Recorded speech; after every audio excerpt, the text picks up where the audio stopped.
heating?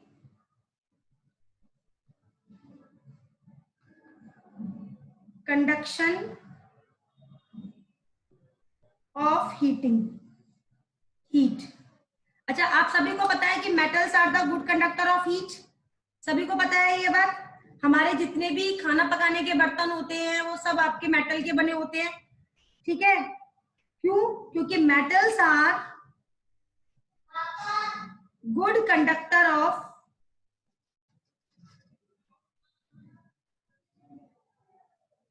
heat, good conductor of heat and electricity,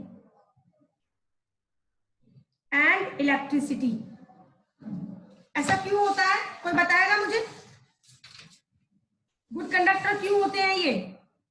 good conductor heat और electricity के क्यों होते हैं? क्यों होते हैं बेटा? ड्यू टू, लिखिए, due to free electrons, due to free electrons on the metal surface,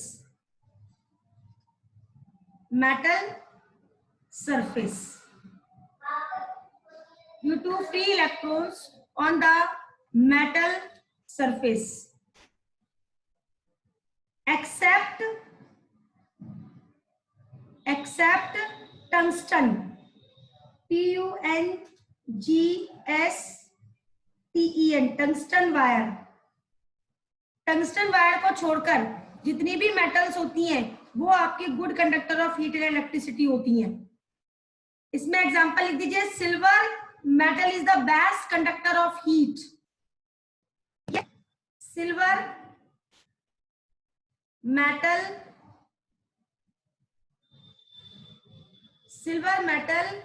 is the best conductor of heat.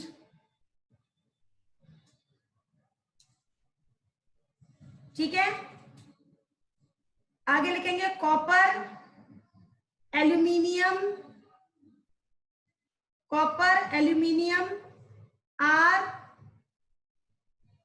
Good conductor, और लेड जो होता है that is the poorest conductor of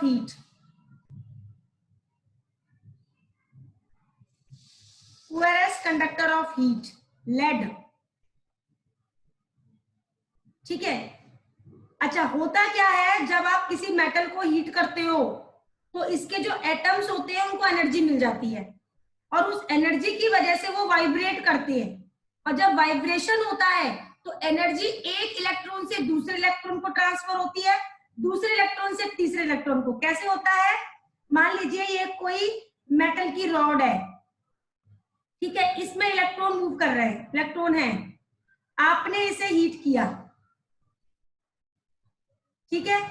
अब हीट करेंगे तो इसे एनर्जी मिलेगी तो इलेक्ट्रॉन को एनर्जी मिलेगी। ये इलेक्ट्रॉन हिलेगा और हिल के इससे टकराएगा, फिर इससे टकराएगा, इससे टकराएगा। इस तरीके से ये पूरी की पूरी रॉड आपकी हीटअप हो जाएगी।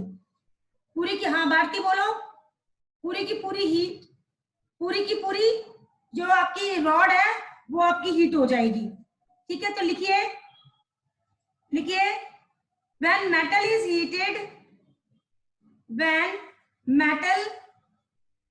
heated, its atom get energy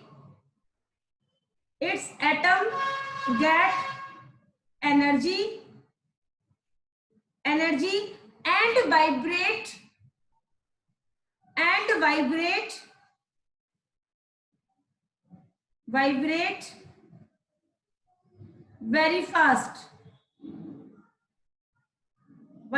very fast, and this energy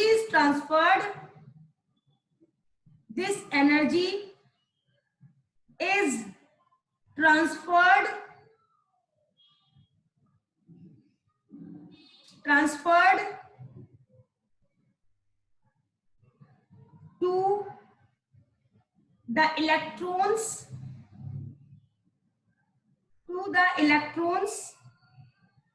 and these electrons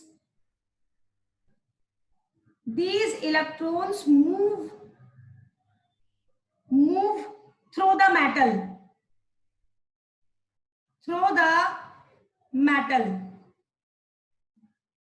move through the metal and transfer to another atom and transfer heat to another atom. एक बार फिर से समझ लीजिए, जब आप किसी मेटल को हीट करते हैं तो मेटल के एटम्स को एनर्जी गेन हो जाती है। उस एनर्जी के गेन होते ही वो वाइब्रेट करते हैं। आपने देखा होगा, आप लंच टाइम में खाना खाने के बाद कितने बूस्टअप हो जाते हो। 9th बी जो 10th बी में है, केमिस्ट्री लैब के बाहर जो क्लास थी, कितनी ज्यादा शैतानियां करते थे कि हम लोग बाहर खड़े होते थे तो हमें भी दिक्कत होती थी। तो वही चीज है कि जब आप लोग खाना खा लेते हो तो एनर्जेटिक हो जाते हो ना, तो एक अच्छी पूरी फॉर्म में होते हो, तो वाइब्रेट करते हो, यहाँ से वहां, इस क्लास में यहाँ से यहाँ घूमते हो और फिर दूसरों को भी एनर्जी प्रोवाइड करते हो। वैसे ही जो मेटल होती है वो हीट होने के बाद उसके एटम्स को एनर्जी मिल जाती है और वो एनर्जी गेन करके मूव करते हैं, उसके इलेक्ट्रॉन्स को भी एनर्जी मिलती है और वो इलेक्ट्रॉन मूव करते हैं और मूव करके पूरी की पूरी मेटल में हीट ट्रांसफर कर देते हैं, पूरी की पूरी मेटल में हीट ट्रांसफर कर देते हैं। ठीक है, आगे लिखिए, आगे लिखेंगे, this is the characteristic property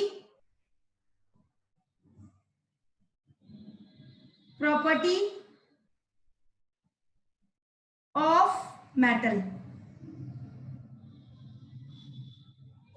Characteristic property of metal. ठीक है, अब लिखिए नॉन मेटल में। लिखिए, these are bad conductor of heat and electricity. Bad conductor of heat and electricity. Bad conductor of heat and electricity except graphite.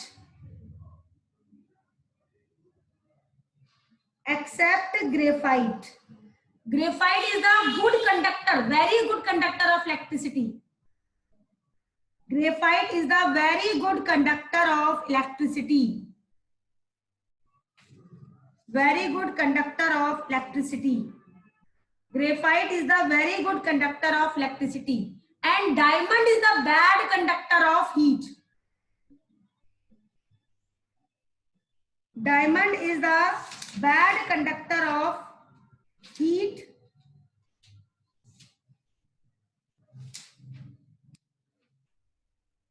and electricity.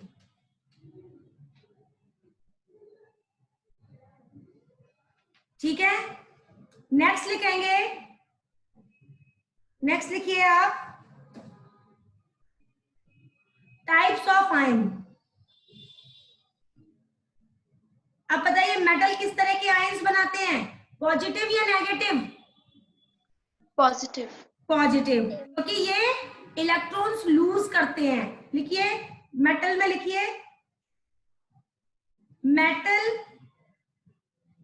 Metal form positive ion और cation by losing electrons.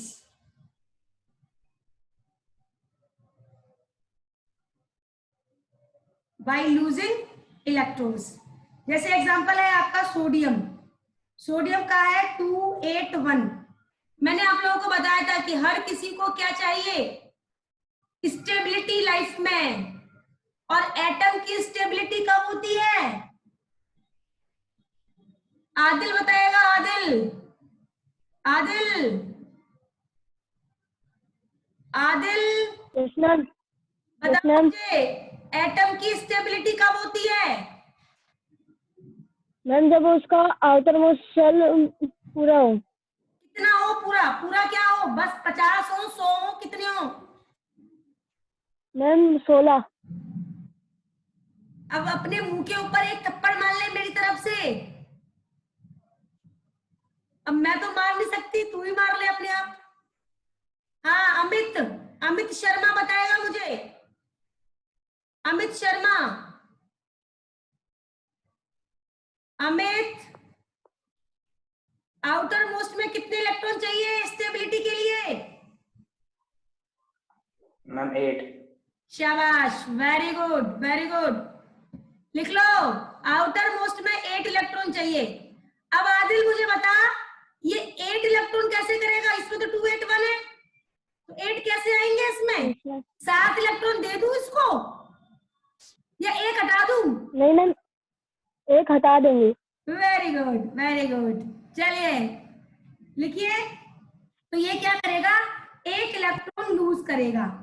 Na, Na ने Na plus plus 1 electron, ठीक है, इसने 1 electron lose कर दिया। तो अब इसके पास क्या कॉन्फ़िगरेशन बनी? 2,8। अब ये 8 क्या है? आउटर मोस्ट शेल का इलेक्ट्रॉन, जो कि कंप्लीट कॉन्फ़िगरेशन है। मैंने बताया था ना, आउटर मोस्ट में 8 इलेक्ट्रॉन होना is a stability, is a stability, ठीक है। ऐसे ही अब मैं दूसरा एग्जांपल दे रही हूं, दूसरा एग्जांपल दे रही हूं कैल्शियम का। कैल्शियम का एटॉमिक नंबर कितना होता है? Tanishq, Tanishq Pandey, what is the atomic number of calcium? Yes ma'am. Atomic number of calcium,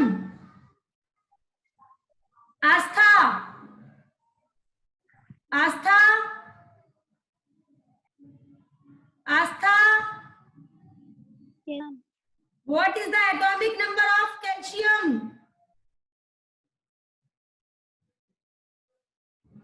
good morning Aashi. हाँ आस्था, जवाब दो बेटा। मैं बताऊं? कितना? सुनाई नहीं दिया मुझे, तो दोबारा बोलो। मैम वो लगता है क्लास में नहीं है। अरे है क्लास में। 20।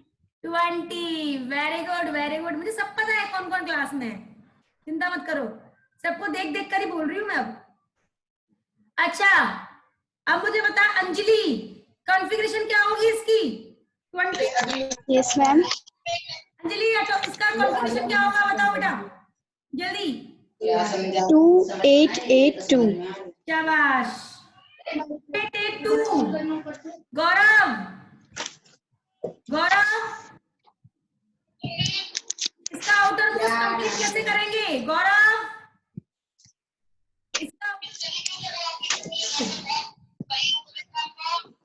Anirudh, Aniruddh yes ma'am. Outermost complete कैसे करेंगे बताओ जल्दी, क्या बनाऊं कॉन्फ़िगरेशन?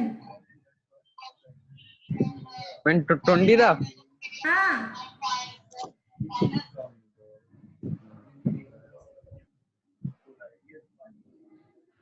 सुजल, सुजल मैम 2 हटा देंगे। 2 हटा देंगे, कौन सा आगे वाला पीछे वाला? मैम पीछे वाला। हाँ 288, यानी ये 2 इलेक्ट्रॉन लूज करेगा। Ca 2 plus plus 2 electron, note करिए, Ca से Ca 2 प्लस बनेगा और 2 इलेक्ट्रॉन लूज करेगा। नोट करिए फटाफट, यानी इलेक्ट्रो पॉजिटिव कैरेक्टर, इसे हम कहते हैं electro positive character, electro positive character.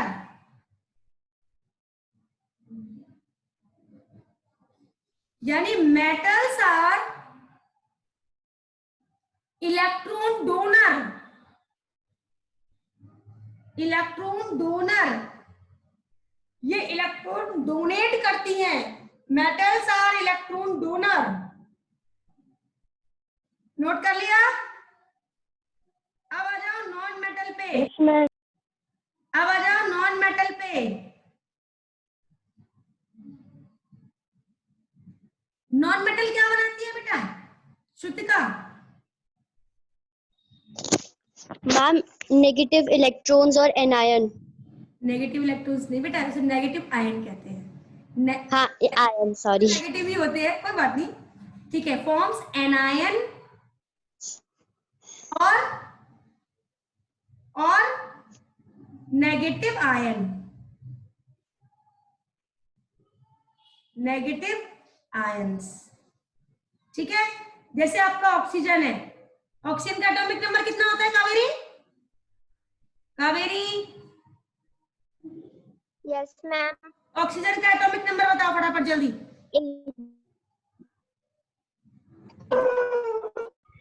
तुम लोगों को कल तक 20 तक एटॉमिक नंबर याद होने चाहिए। 8, 8 का मतलब कितना हो गया? आउटर इलेक्ट्रॉन कॉन्फिगरेशन क्या होगी इसकी? 2,6। हाँ 2,6, वेरी गुड, ठीक है। अब इसको, इसके पास 6 इलेक्ट्रॉन है, इसको 2 इलेक्ट्रॉन और चाहिए, ठीक है। तो ये क्या करेगा? 2 इलेक्ट्रॉन एक्सेप्ट करेगा, तो क्या बनाएगा?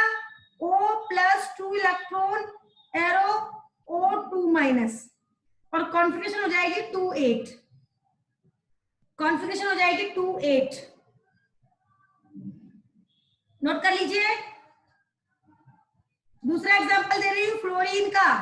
फ्लोरीन का एटॉमिक नंबर होता है 9, 2,7।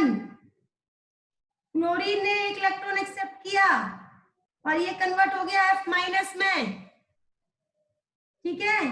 ऐसे ही क्लोरीन, क्लोरीन का होता है 17, 2,8,7। क्लोरीन ने क्या किया? क्लोरीन ने 1 इलेक्ट्रॉन एक्सेप्ट किया और ये कन्वर्ट हो गया Cl- में, 2,8,8।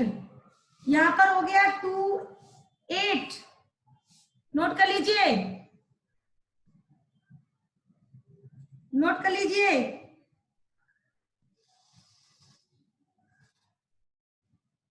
Done.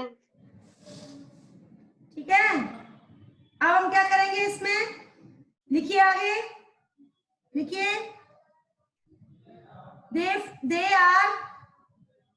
they have electronegative character,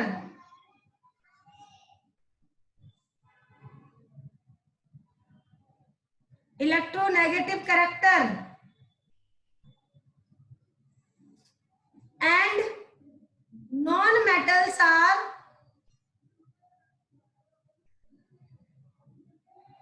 electron acceptor,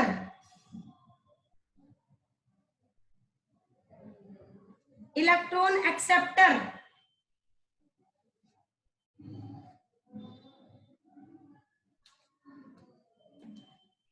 next लिखिए एटोमिसिटी। मैंने आपको बता चुकी हूं कि एटोमिसिटी होती क्या है, कि किसी भी मॉलिक्यूल में जितने एटम प्रेजेंट होते हैं वो उसकी एटोमिसिटी होती है।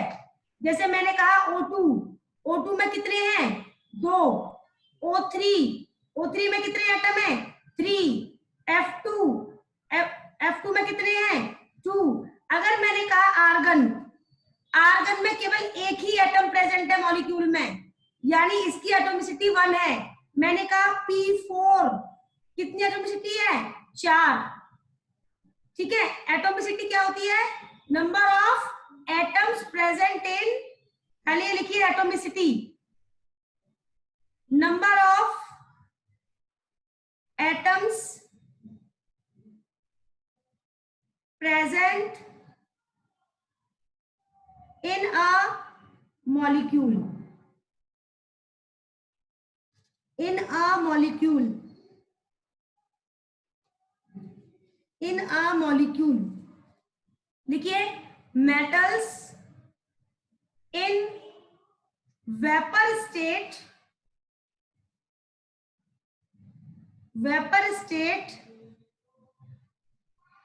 as exist as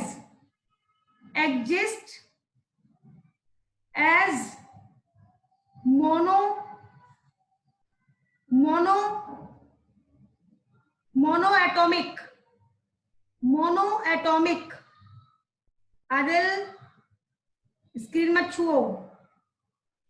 मोनोएटॉमिक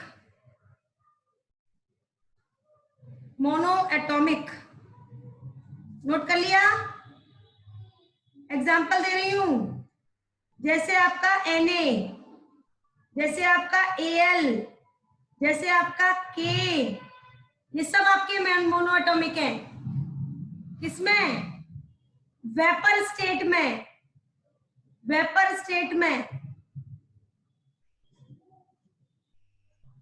अब लिखिए नॉन मेटल्स में लिखिए नॉन मेटल्स आर जनरली डायाटॉमिक और पॉलीएटॉमिक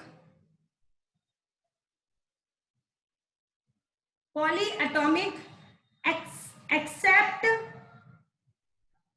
नोबल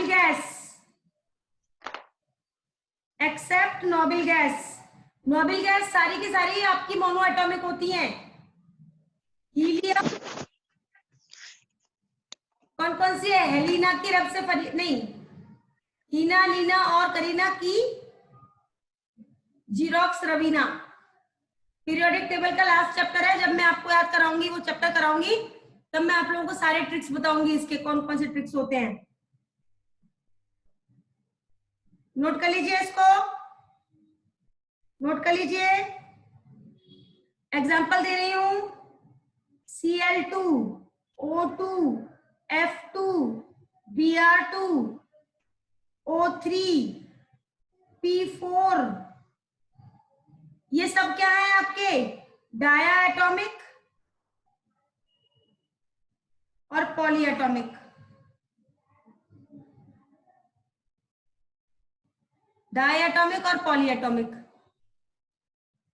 ठीक है।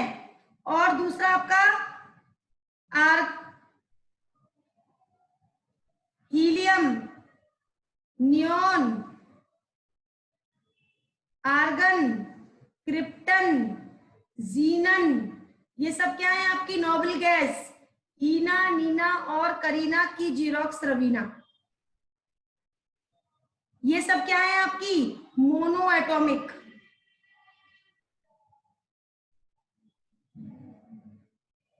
ये सब क्या है आपकी? मोनोएटॉमिक। हाँ। लास्ट पॉइंट लिखेंगे, नेचर ऑफ ऑक्साइड, कि इनके जो ऑक्साइड्स होते हैं उनका नेचर कैसा होता है। लिखिए oxide of metals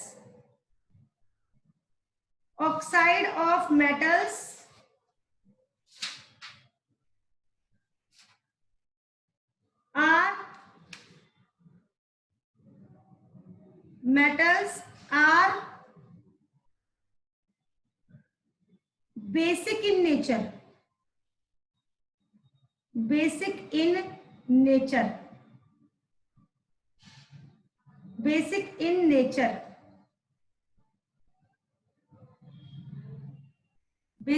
nature. Example दे रही हूं, Na plus O2 minus, arrow Na2O। दूसरा Mg2 plus O2 minus, MgO। तीसरा K plus O2 minus, K2O। ये सब क्या है? ये तीनों ही आपके बेसिक ऑक्साइड हैं।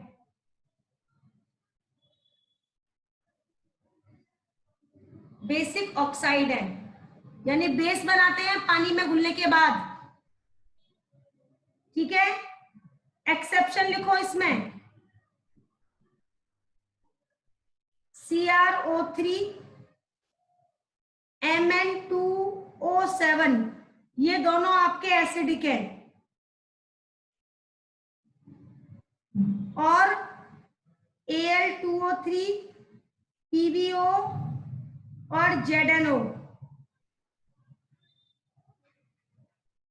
ये आपके एम्फोटेरिक है। एम्फोटेरिक क्या होते हैं? एम्फोटेरिक होते हैं जिनमें एसिड और बेस दोनों की प्रॉपर्टी होती है, which have acidic and basic property both, basic property both, which have acidic and basic property both। Note कर लीजिए, which has acidic and basic property both।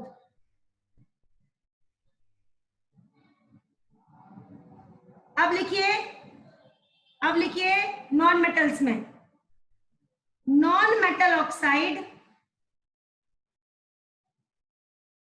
Non metal oxides are acidic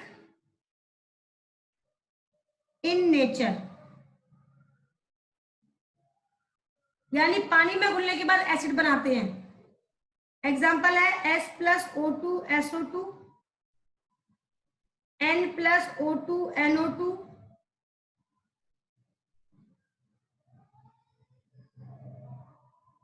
C+O2CO2। ठीक है, इसमें भी exceptions हैं। Exceptions में लिखिए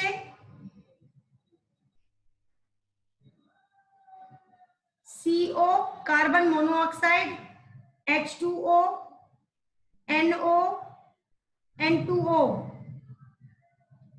are neutral oxide, neutral oxide, ना ये एसिड है ना ये बेस है, are neutral oxide.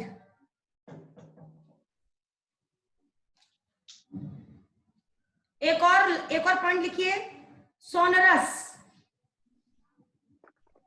Sonorous, sonorous क्या होता है? जो साउंड क्रिएट है, जो उनको बजाए तो वो रिंगिंग प्रॉपर्टी होती है उनकी। लिखिए sonorous means, sonorous means capable of producing a deep or ringing sound, deep और ringing sound।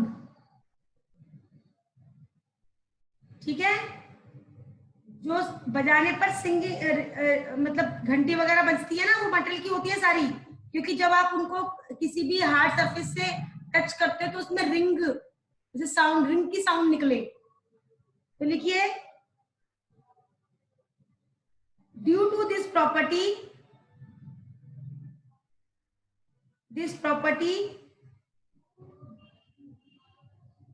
metals are used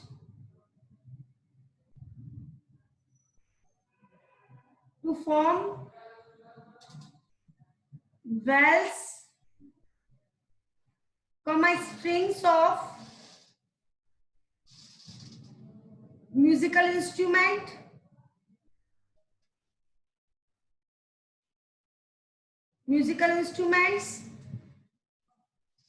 ठीक है, और उसमें लिखिए नॉन मेटल्स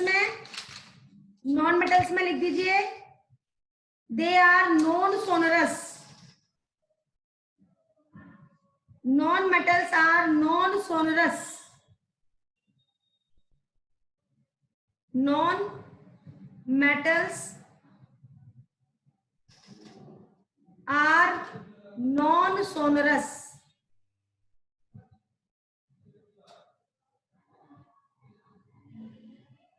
नोट कर लीजिए, metal non metals are non sonorous. ये तो हो गई physical properties of metal and non metal. अब मैं आप लोगों को कराऊंगी केमिकल प्रॉपर्टीज ऑफ मेटल्स। पहले केमिकल प्रॉपर्टीज ऑफ मेटल्स पढ़ेंगे और फिर chemical properties of non metals पढ़ेंगे। नोट कर लीजिए, पहले नोट कर लीजिए।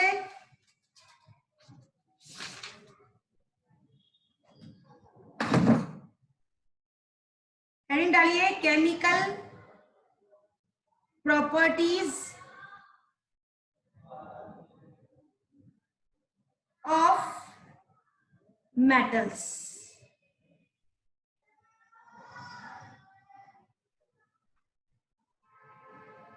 Chemical properties of metals. सबसे पहली प्रॉपर्टी लिखेंगे, what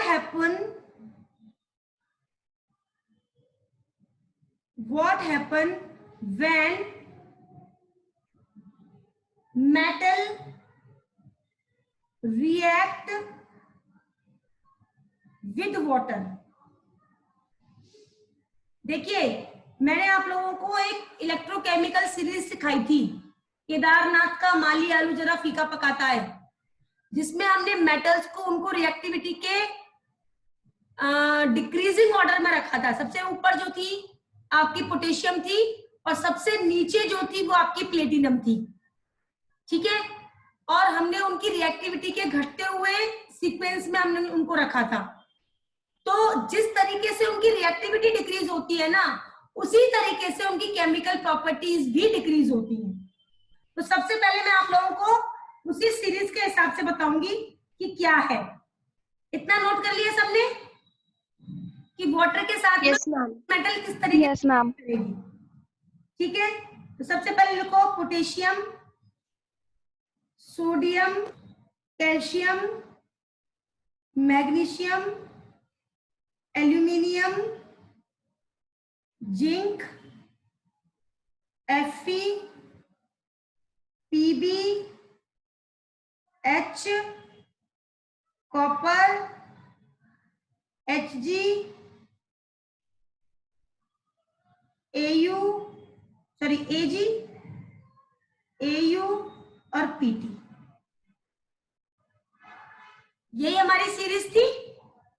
अब सबसे पहले ये ध्यान रखना, लेड और लेड से नीचे वाले जितनी भी मेटल्स हैं, लेड और लेड से नीचे वाली जितनी भी मेटल्स हैं, they do not react with water in any condition. They do not react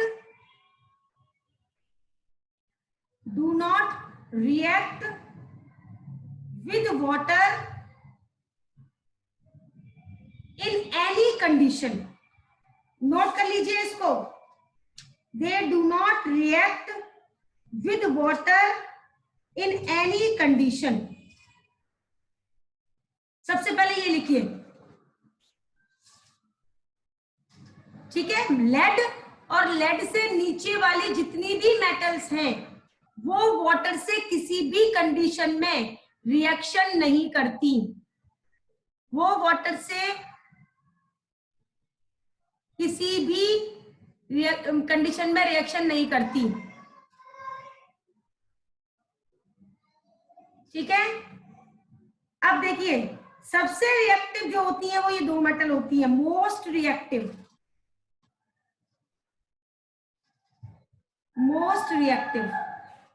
ये दोनों मेटल आपकी सबसे मोस्ट रिएक्टिव होती हैं।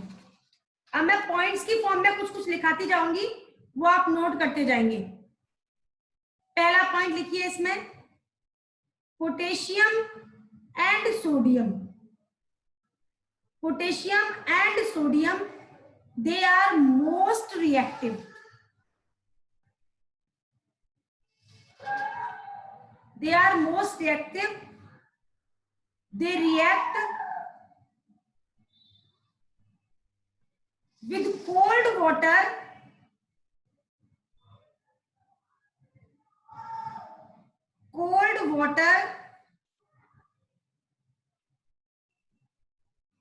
and form large amount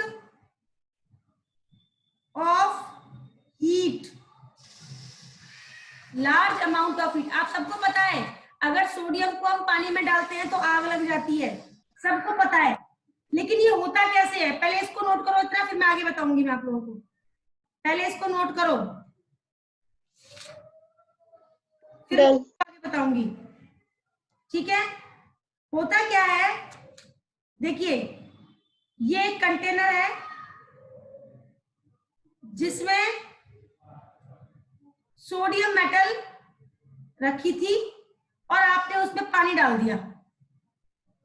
पानी के डलते ही सोडियम मेटल रिएक्शन करेगी वाटर के साथ में और H2 निकलेगी। रिएक्शन होगी आपकी Na plus H2O arrow NaOH plus H2 plus heat.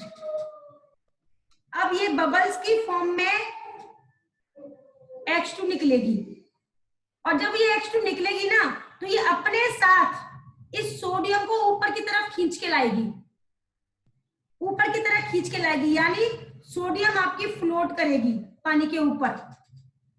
और जब वो पानी के साथ फ्लोट करेगी तो और मॉइस्चर गेन करेगी और मॉइस्चर गेन करके वो लार्ज अमाउंट ऑफ हीट में निकलेगी और ये जो हाइड्रोजन है ना उस हीट को कैच करके और जल जाएगी, क्योंकि हाइड्रोजन जो है वो फ्लेमेबल गैस है, वो क्या करेगी, हाइड्रोजन बर्न हो जाएगी और इस वजह से पानी में आग लग जाती है। समझ में आया? सोडियम जो है वो वाटर के साथ रिएक्शन करके NaOH बनाएगी और H2 बनेगी और लार्ज अमाउंट में हीट निकलेगी और ये बबल्स की फॉर्म में जब हाइड्रोजन ऊपर की तरफ आएगी तो ये Na जो है फ्लोट करके उसके साथ ऊपर सरफेस पे आ जाएगी। जो हीट ये प्रोड्यूस कर रही है उस हीट की वजह से ये हाइड्रोजन आपकी बर्न हो जाती है। इस हीट की वजह से हाइड्रोजन जो है वो आपकी बर्न हो जाती है और इसकी वजह से आग लग जाती है उसमें। तो लिखिए, पहले तो एक कॉमन रिएक्शन लिखवा रही हूं मैं आप लोगों को। कॉमन रिएक्शन क्या है? Metal plus water is equal to metal hydroxide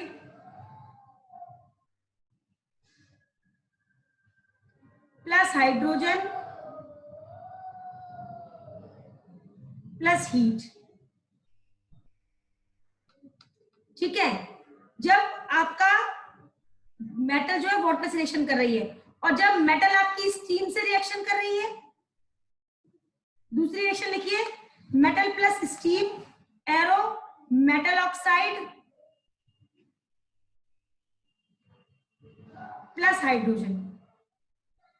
यानी अगर आप ठंडे पानी से या गर्म पानी से रिएक्शन करवा रहे हैं तो मेटल का हाइड्रोक्साइड बनेगा, लेकिन जब आप स्टीम से रिएक्शन कराते हैं तो मेटल का ऑक्साइड बनता है, मेटल का ऑक्साइड बनता है। ठीक है, तो लिखिए, नोट कर लिया? 2 मिनट और लूंगी क्लास बस। नोट लिखिए, K प्लस H2O एरो, यहाँ पर 2K लिख देंगे, 2KOH plus H2 plus heat. ऐसे ही 2Na plus H2O arrow 2NaOH plus H2 plus heat.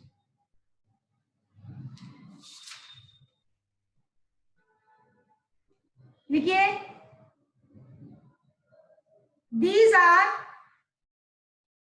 highly exothermic reaction, exothermic reaction due to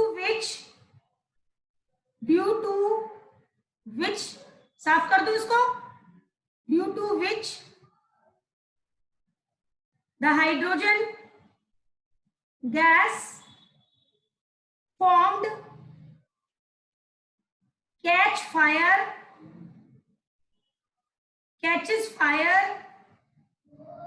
and burns,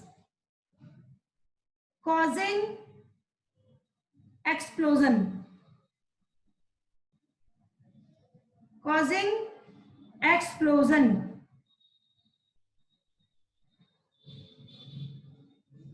इसीलिए हम इनको, इन गैसेस को किस में रखते हैं, कैरोसिन, सॉरी इन मेटल्स को हम कैरोसिन में रखते हैं।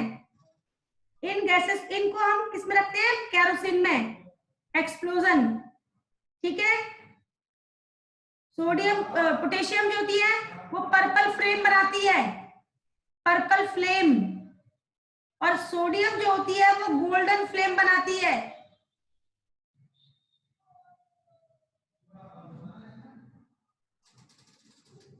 नोट कर लिया, नोट कर लिया? अरे जवाब दो। Yes, ma'am. Yes, ma'am. हाँ लिखिए। So we kept sodium and potassium in kerosene oil और वैक्स। आपके केमिस्ट्री लैब में आओगे तो दिखाऊंगी मैं तुम लोगों को। और वैक्स not openly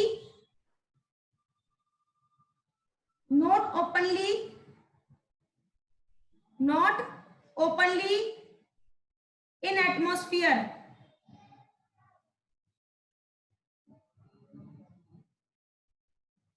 ठीक है।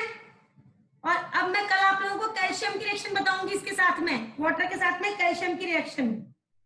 कल के लिए लिख लो second point, with calcium, with calcium. अब मैं डिसकंटिन्यू कर रही हूँ, 45 हो गए आज मेरे। इसमें ना कुछ हुआ